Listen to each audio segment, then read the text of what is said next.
Don Jorge, ¿quién es usted? A ver, yo soy médico egresado de la Universidad de Concepción, que tuve la ocasión de ir a formarme como médico del deporte en Francia. Ya estamos hablando de algunos años atrás. Yo partí en el año 1985 a Lyon, en Francia, a formarme como médico del deporte. Y me fui quedando, hasta el final pasé 26 años en Francia. Y entre tanto descubrí la osteopatía. La descubrí a través justamente de los deportistas, que eran los que me hablaban muchísimo de la osteopatía, de que habían ido al osteópata, etc. Entonces me empecé a interesar de qué es lo que era eso de la osteopatía, hasta que al final la empiezo a descubrir y me empiezo como a enamorar de la osteopatía, y al final tomo la decisión de formarme como osteópata. Y ya llevo prácticamente 20 años practicando exclusivamente la osteopatía. Ya. Y bueno, para los amigos que no saben qué es la osteopatía, ¿qué es la osteopatía? A ver, la osteopatía la podemos definir como una medicina manual, ¿ya? Uno trabaja solamente y exclusivamente con las manos. Entonces, la idea es hacer un diagnóstico osteopático a través de una serie de test de movilidad, ¿ya? Porque lo que uno anda buscando es una disminución de la movilidad en cualquier sector del organismo, ya sea osteoarticular, brazos, piernas, columna, ya sea a nivel visceral, tórax, abdomen, diafragma, cráneo, donde sea. Porque esa disminución de la movilidad va a crear un foco de tensión, que puede ser molesto, doloroso, a veces inflamatorio, ya sea localmente o a distancia. Como todo está unido anatómicamente, ¿no es cierto? No es porque a uno le moleste el cuello, por ejemplo, que el problema va a estar radicado exclusivamente en el cuello. También podría ser una compensación de algo que esté pasando un poco más abajo, una cadera, una rodilla, un tobillo, etc. Entonces uno siempre tiene una visión global de lo que está pasando. Y una vez que se hace ese diagnóstico osteopático, se propone el tratamiento en base a manipulaciones, ¿ya? Totalmente indoloras para que el paciente esté tranquilo, y así entonces se hace el tratamiento osteopático. Solamente entonces las manos, los dedos, o sea, nada de cargar con codo.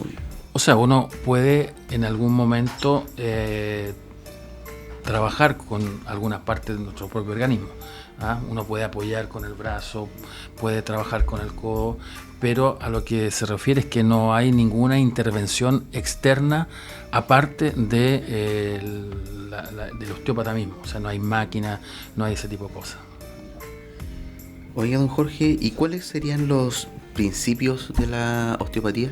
A ver, los principios de la osteopatía nacen con la intervención del fundador de la osteopatía, que es el doctor Andrew Taylor Still, que en Estados Unidos, que en 1876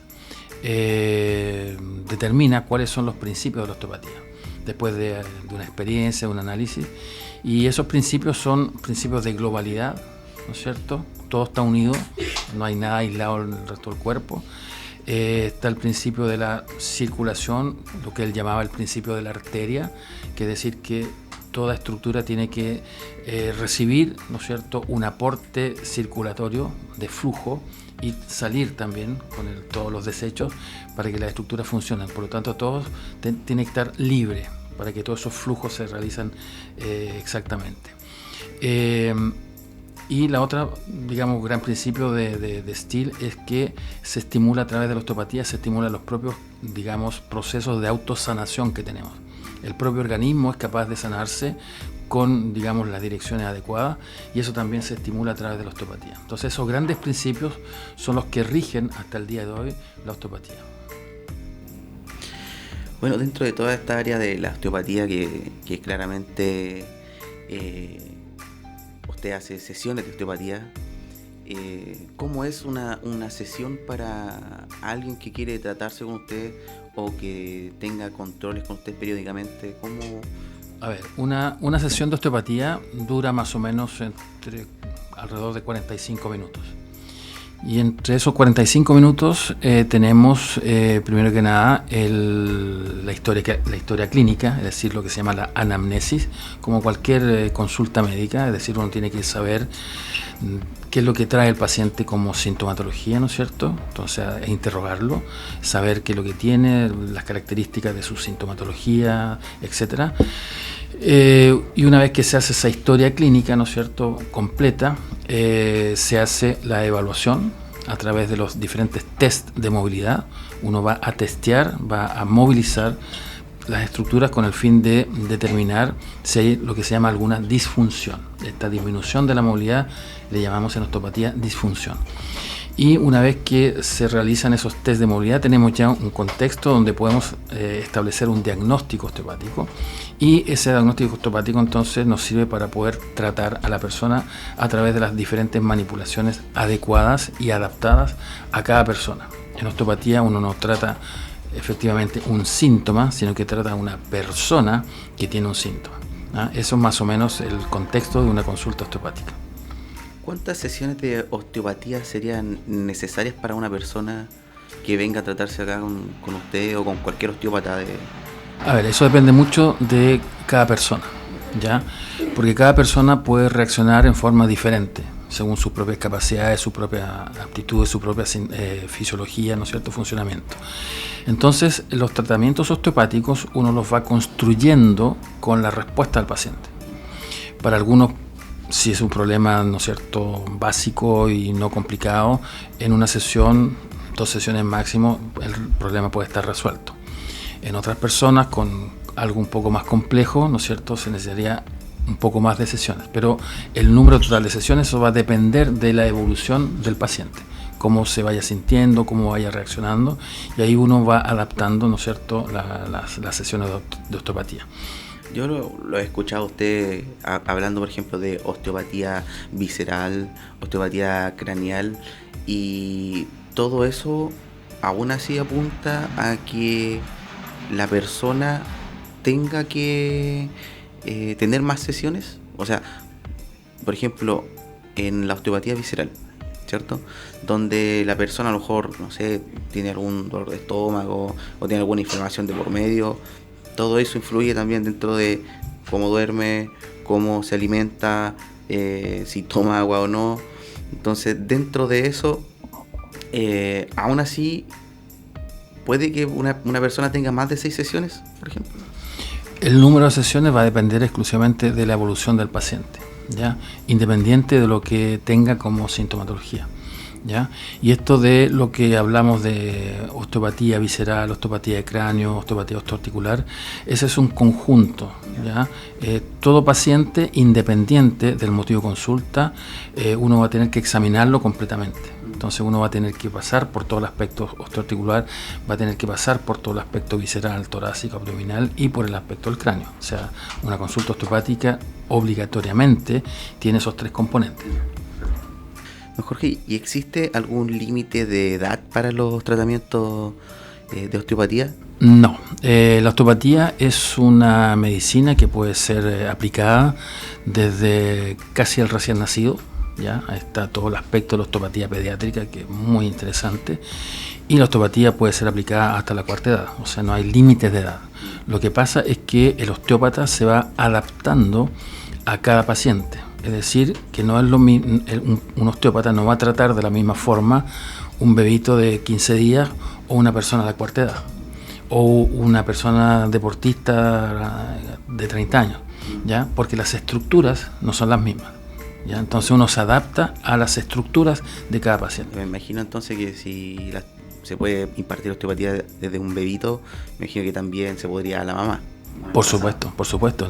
En Francia, donde yo me formé, existe todo un seguimiento, por ejemplo, de la mujer embarazada, un seguimiento osteopático de la mujer embarazada. ¿Ya? Porque bueno, la mujer embarazada hay muchas digamos cambios, ¿no es cierto?, fisiológicos en relación al embarazo, y todo eso va creando alteraciones, va creando tensiones, ¿no es cierto?, que pueden quedar en forma residual después del parto. se habla mucho, por ejemplo, de la depresión postparto, ¿ya? Bueno, en osteopatía existe una experiencia en la cual las depresiones postparto es el coxis, el que está en primera línea, por decirlo así, y bueno, y se trata el coxis y en general las depresiones postparto pueden también tener un efecto que puedan disminuir o desaparecer, por ejemplo. Entonces, la osteopatía tiene esa aptitud, ¿no es cierto?, de adaptarse a cada paciente. Y en la mujer embarazada, por supuesto, existe este seguimiento durante el embarazo y después del embarazo. ¿En qué ayudaría la osteopatía a una persona con depresión? Ya que, como usted me dice, se trabaja el coxis, ¿cierto? ¿Qué se trabajaría en una persona mejor que mantiene depresión? ¿En qué se puede? A ver, no podemos decir que la osteopatía sea un tratamiento para la depresión.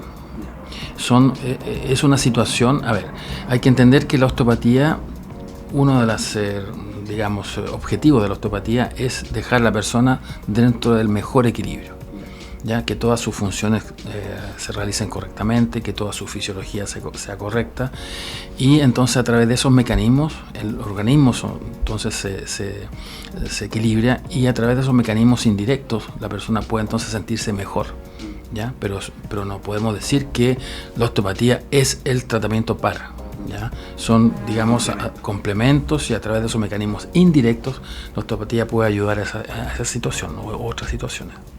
Don Jorge, ¿cómo se forma un osteópata? A ver, la formación de un osteópata es una formación que es relativamente larga. En Francia son 5 años, ¿ya? A veces pueden ser un poco más con entre comillas, un posgrado, que es lo que yo hice. Yo me formé durante 5 años como osteópata y hice un 6º año de formación de posgrado, podríamos decir. Entonces es una formación larga. ¿Por qué es larga? Porque el osteópata necesita ir entrenando su instrumento de precisión y de diagnóstico, que son las manos, ¿ya? Nuestros profesores nos decían que uno en primer año trabaja en osteopatía con las manos con unos guantes de box. Esa es la sensación que, por lo tanto, uno no siente nada, ¿ya? Entonces, a medida que va pasando el tiempo, uno va afinando ese concepto, y al final, entonces, se puede decir que ya el futuro osteópata tiene una cierta sensibilidad en sus manos por el trabajo que ha ido hecho paulatinamente y por la enseñanza que le van entregando sus profesores, ¿ya? La osteopatía es un intercambio profesor-alumno, maestro-alumno. O sea, es imposible aprender osteopatía online. Eso no existe, ¿ya? Porque uno tiene que tener el feedback, ¿ya?, del profesor, que le indique cómo uno tiene que posicionarse, cómo tiene que ejercer una cierta presión y qué es cómo tiene que sentir. Un profesor no dice qué es lo que hay que sentir, sino que le dice al alumno cómo debe sentir, ¿ya?, que es totalmente diferente. O sea, a uno le enseñan a, digamos, sentir, ¿ya?, y no a sentir lo que el profesor dice que hay que sentir, ¿ya?, porque hay que tener en cuenta que nuestro cerebro nos puede engañar muchas veces, ¿ya? Y en osteopatía la información viene de la estructura del paciente, y esa estructura del paciente es el osteópata que la palpa con sus manos, y ahí está la información, no está acá arriba. Después viene la información, digamos, de ordenamiento de toda esa información para establecer el diagnóstico, pero la información básica inicial está en la estructura que es recogida a través de las manos del paciente, el osteópata. Don Jorge, y a base de esto, ¿existe alguna cualidad de alguien que quiera ser osteópata? A ver, hay 2 formas de formarse como osteópata. En Francia existen la posibilidad de formarse como osteópata saliendo, por ejemplo, de 4º medio, y el joven entonces entra a una escuela de osteopatía a tiempo completo. ¿Pero eso es una escuela o sería como una universidad acá en...? Es equivalente a una universidad, o sea... Me imagino, porque ven todo esto lo que... Es una formación a tiempo completo, ¿ya? Durante 5 años. ellos hacen en esa condición, ¿no es cierto?, que parten de cero, por decirlo así, tienen más o menos 5.000 horas de enseñanza en esos 5 años. ¿Ya? Muchísimo. ¿Ya? Y la otra posibilidad para formarse como osteópata es ya teniendo una profesión del área de la salud, ¿ya?, en el cual entonces el número de horas de enseñanza es más o menos de 1.000 horas. Y eso está estipulado por la Organización Mundial de la Salud, que tiene una serie de instrucciones, digamos, para cómo formarse como osteópata en esas condiciones.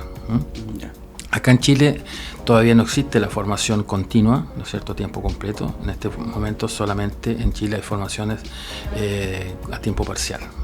Hablemos un poquito de Escuela Osteostil. Cómo funciona. Usted también es parte de la escuela, porque aparte usted da sesiones de osteopatía, pero tiene la Escuela Osteostil donde se han formado osteópatas. ¿Cuántos osteópatas se han formado en la escuela?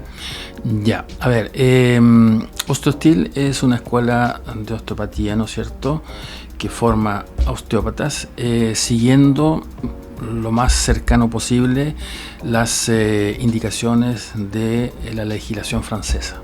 ¿Ya? Como yo me formé en Francia, ¿no es cierto?, seguimos el modelo francés, que es un modelo, digamos, de osteopatía tradicional, por decirlo así, ya que recupera o hereda más bien todos los principios de Still, del fundador de la osteopatía.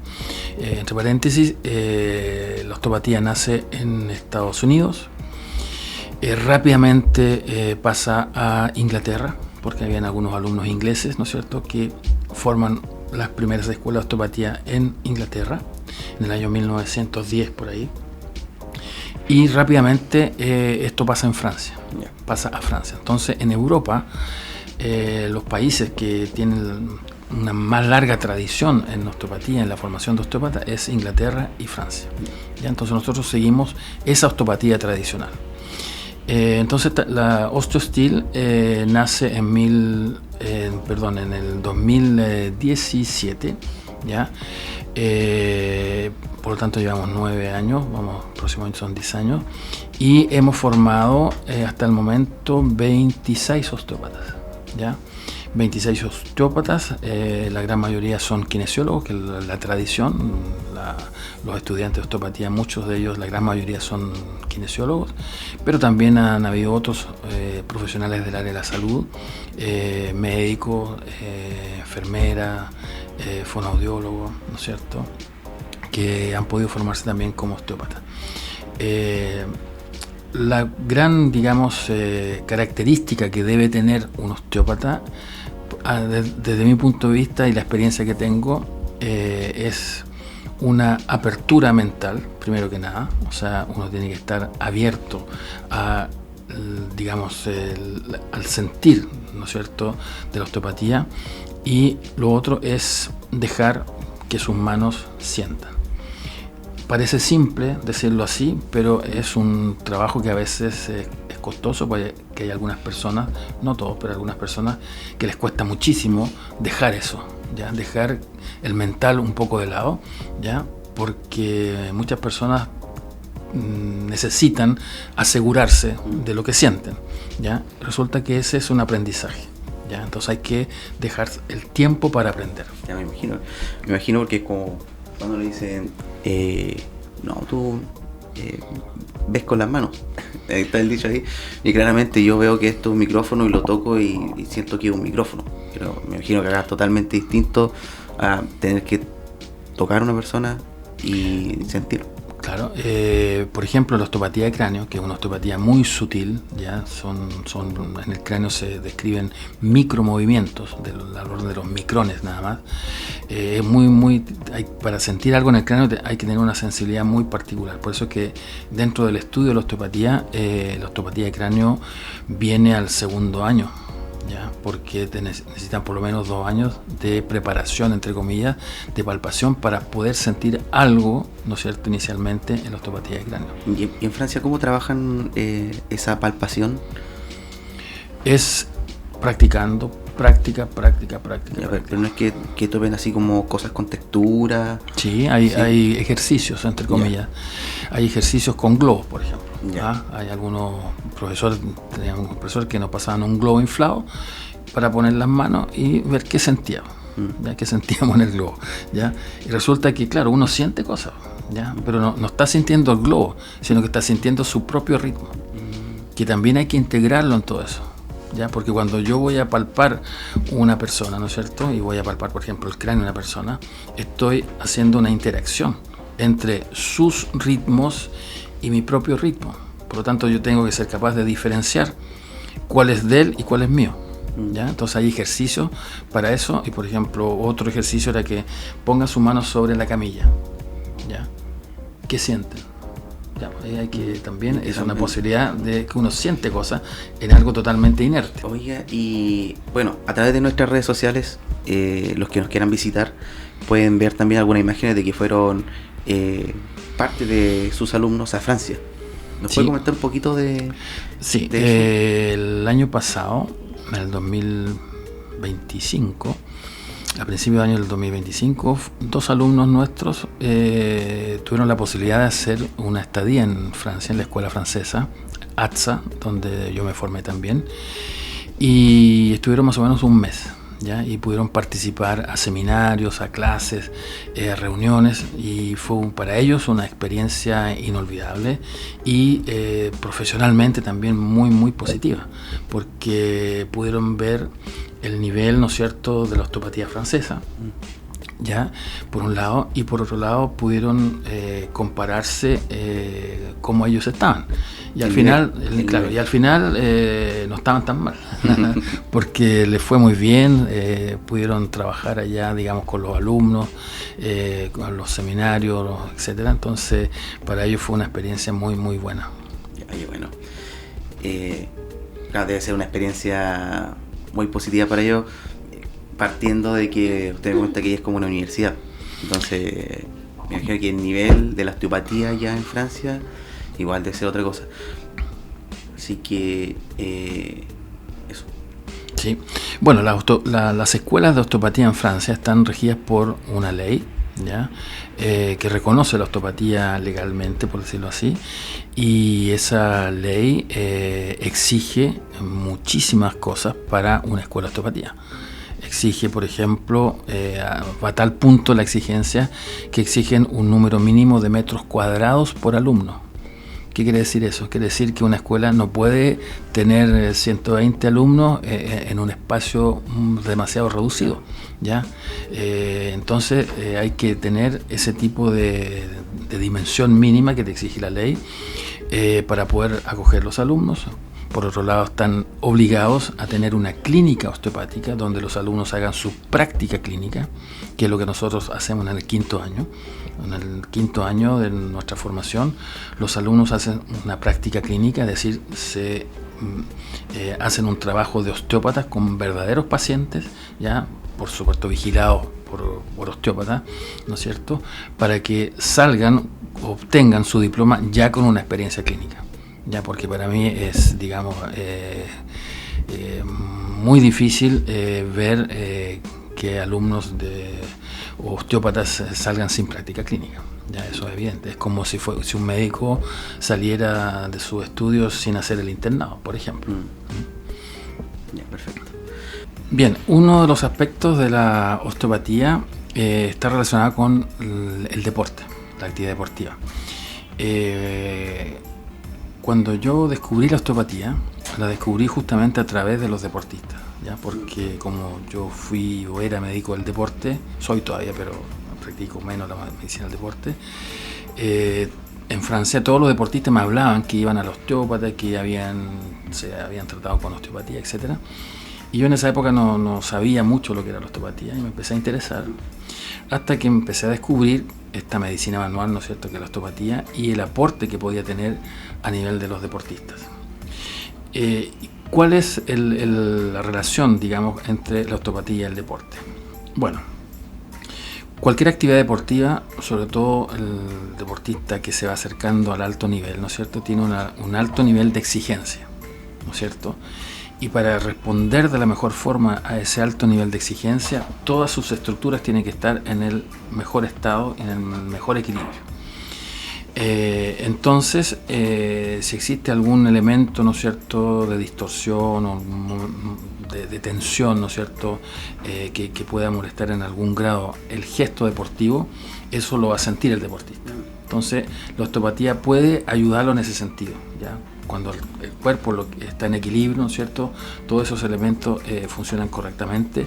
El deportista entonces puede estar en el máximo de sus capacidades, por supuesto, para poder responder de la mejor forma a esas exigencias. Por supuesto que está todo el entrenamiento que tiene que estar presente correctamente, todo lo que es alimentación, todo lo que es hidratación, etcétera, todo el aspecto psicológico, y la osteopatía está ahí para ayudar al deportista a que todos sus digamos, movimientos o gestos técnicos sean, digamos, lo más libres posible, ¿ya? Entonces, esa es la relación que hay entre la medicina y el deporte, ¿ya? Perdón, entre la osteopatía y el deporte. Entonces, hoy día tenemos a una deportista, ¿no es cierto? Florencia, nos conocimos hace mucho tiempo atrás porque practicamos taekwondo juntos.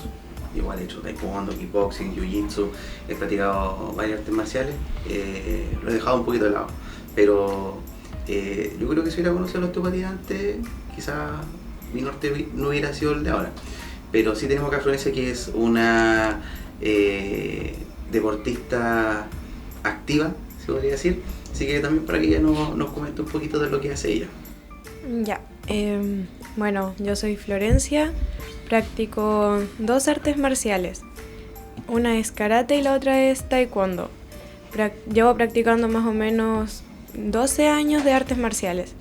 Y recientemente igual tuve una lesión que fue hace como un año más o menos en la canilla, que recibí un golpe. Entonces conocí a don Jorge y don Jorge me explicó más o menos qué era lo que yo podía tener. Y venir aquí me ha ayudado mucho para poder sanar esa lesión. ¿Realmente sentiste tú que te ayudó a tu lesión? Porque aparte tú haces un karate más duro, o sea, karate kyokushin, donde un golpe te puede romper la pierna si es posible. Entonces, ¿la osteopatía sí te ayudó a poder aliviar este dolor? Sí, porque poquito tiempo después de que yo me lesioné no podía recibir ningún golpe en la canilla, ya que tenía tan sensible la zona que me dolía cualquier movimiento. Pero a medida que fueron pasando las sesiones y el tiempo, pude sentir que esa lesión va pasando de a poquito y ya casi no me duele. Si tú me permite, y si puedo dar algunos detalles de tu lesión, el diagnóstico, digamos, de esa lesión era una lesión intraósea, ¿ya? No fue fractura, ¿ya? Pero fue un golpe importante, ¿no es cierto?, a nivel de la tibia, ¿ya? Entonces, en osteopatía uno describe lo que se llaman las lesiones intraóseas, que no son fracturas, no son de ese tipo, pero el tejido queda, ¿no es cierto?, afectado, queda con tensión a nivel intraóseo, y eso puede, digamos, generar molestias, digamos, en forma crónica, ¿ya? Y ese concepto no está muy desarrollado en otras áreas, ¿ya? Es un concepto bastante osteopático eso de las lesiones intraóseas, y ahí uno tiene, digamos, posibilidades de tratar esas lesiones intraóseas a través de manipulaciones justamente a nivel del hueso, no solamente a nivel de la articulación o de tejidos blandos, sino que a través intraóseo. Entonces eso ayuda muchísimo a que se restablezcan todos los flujos necesarios para que eso ya empiece a renovarse y empiece ya a resolverse. No sé si se acuerdan, Jorge, cuando en una sesión yo le comentaba que haciendo jiu-jitsu me pusieron aquí la rodilla, me hicieron presión y me crujió todo el pecho, el pecho, y hasta ese momento, como usted vio, hicimos 2 sesiones y sí tenía como el huesito de la costilla acá sensible. Me hizo y con eso ya 2 sesiones y ya el dolor había pasado, porque por ejemplo respirar o de repente suspirar sí me molestaba acá en la parte de la costilla, Y después de hacer así, hubieron cambios. Yo soy testigo de eso porque sí fue así. Bueno, Florencia también ha competido, ha hecho competencia internacionalmente, ha ido a competir afuera. ¿Nos puedes comentar un poquito de eso, Florencia? El 2024 fue la primera vez que yo fui a competir al extranjero. Esa vez fui a Costa Rica. Tuve 2 combates y en los 2 combates me fui 2 veces a alargue. Yo ya estaba muerta prácticamente, pero... ¿Qué es lo que es el alargue? Por ejemplo, termina el minuto o 2 minutos de combate y no hay ganador en la ronda, se va en empate. Entonces yo peleé 2 veces y a la tercera ya me dieron ganadora. En Costa Rica saqué el primer lugar. El año pasado, el 2025, fui seleccionada para ir a competir a Brasil, a Sao Paulo. Ahí también tuve un combate y también gané el primer lugar. Y este año me seleccionaron para ir a competir a Japón a final de año.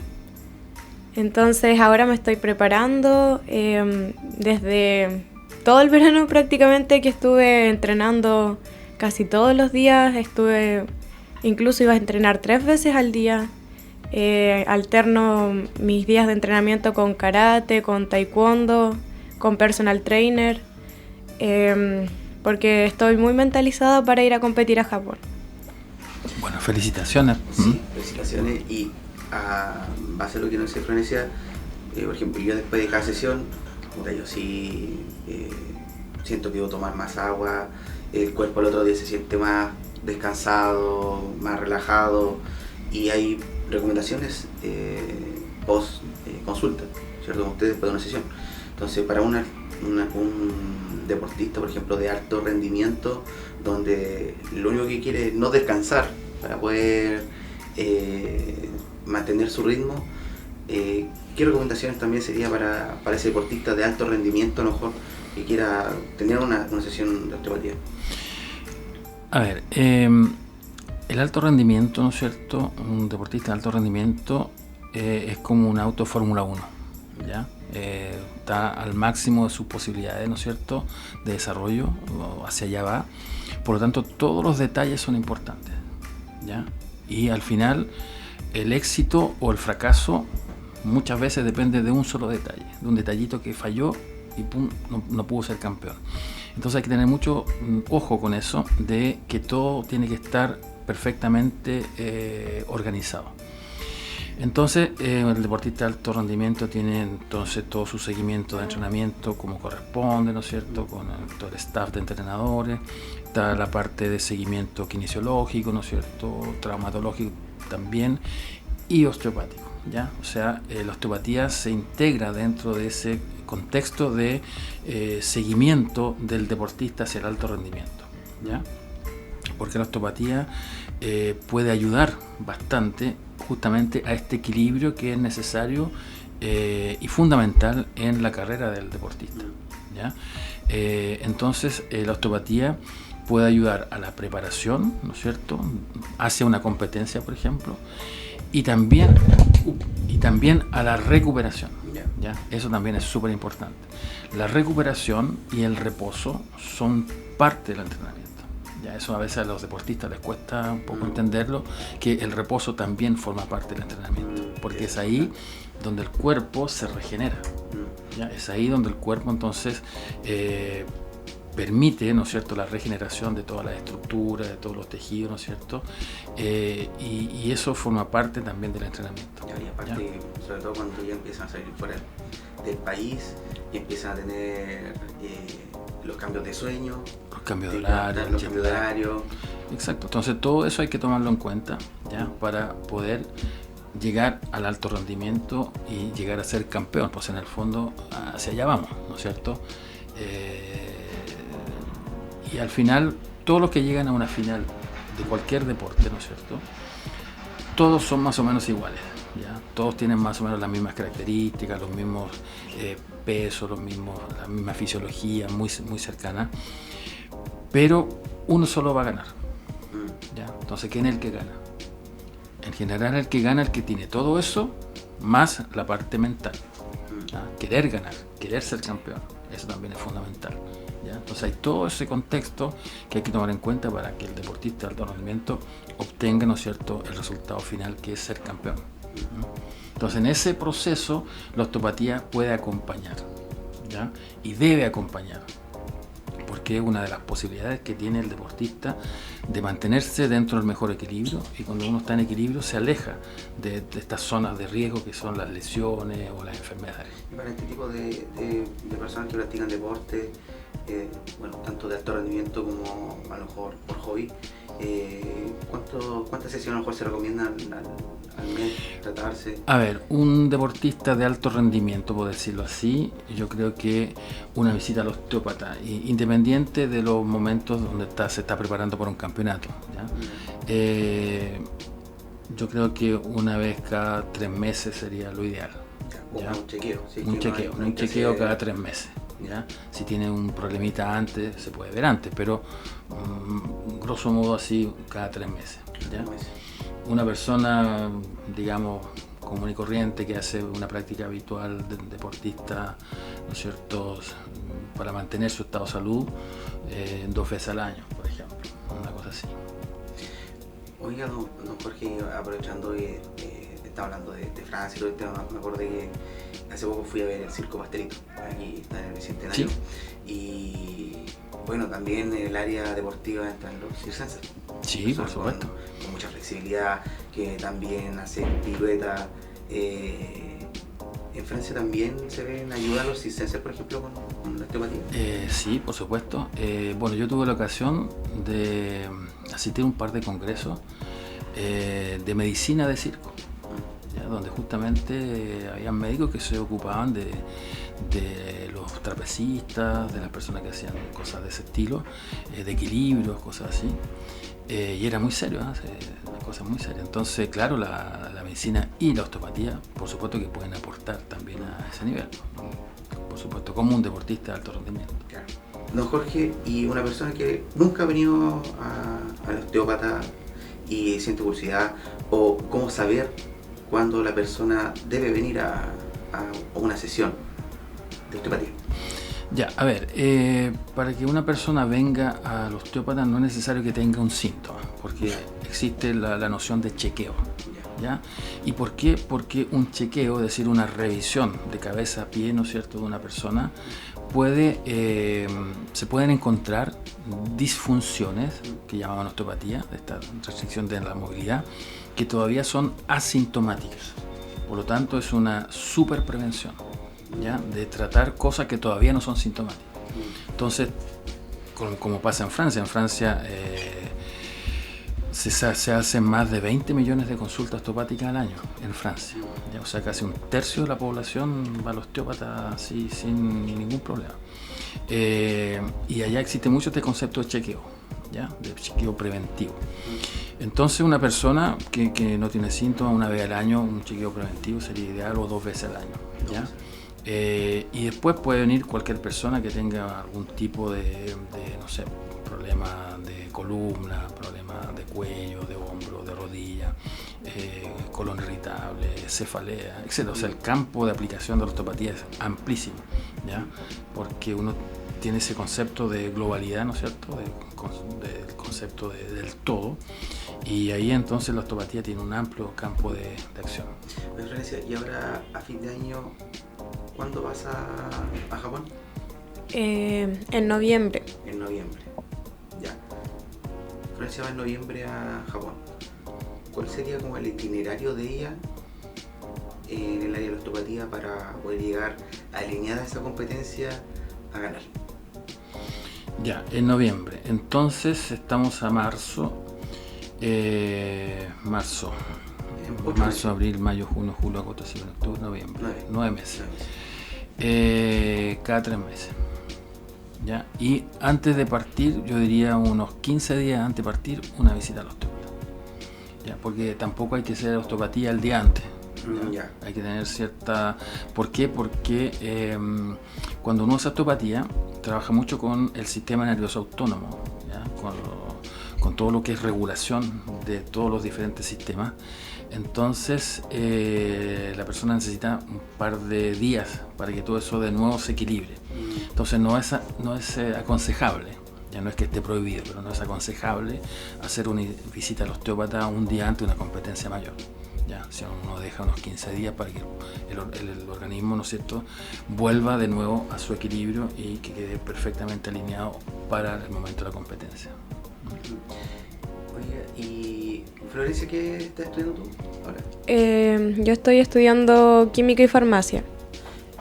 Y ahí, si le interesa, por ejemplo, la osteopatía, ¿pudiera formarse